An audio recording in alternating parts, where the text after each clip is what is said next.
Yes, release buzwa ukuthi ngenene.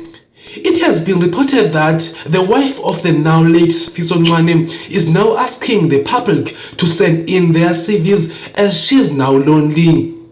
The statement was made post her visit to her husband's gravesite, which she then posted on the popular social network Instagram.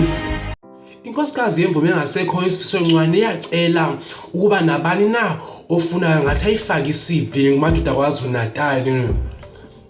uMagumede uthe akayifuni indoda engakwazi ukusayina amaqephu eziningi emaxabiso i-tenders ke ukutsho kufuna indoda uba ize ifake iCV yayo ize yazi ba iyakwazi ukusayina iziningi emaxabiso. Le ntokazi ithethe oku xa ibivele engcwabeni lomyeni wayo phofu iyabhala kwasengcwabeni njalo yathi kumakhata apha phandle kubhethela abantu abahleli nobheyi babo mna kunamicala kunzima. Nazi zingena ngosisemoyeni uSomizi uyekile inyama egusha phambi koba ithi yamambisa xa begigi esingcwabo besengcobo. Lo gandaganda onguSomizi uthe inyama egusha ebengakhange ayidle kakhulu ebedle inqina nendlebe egusha etswetsweyo.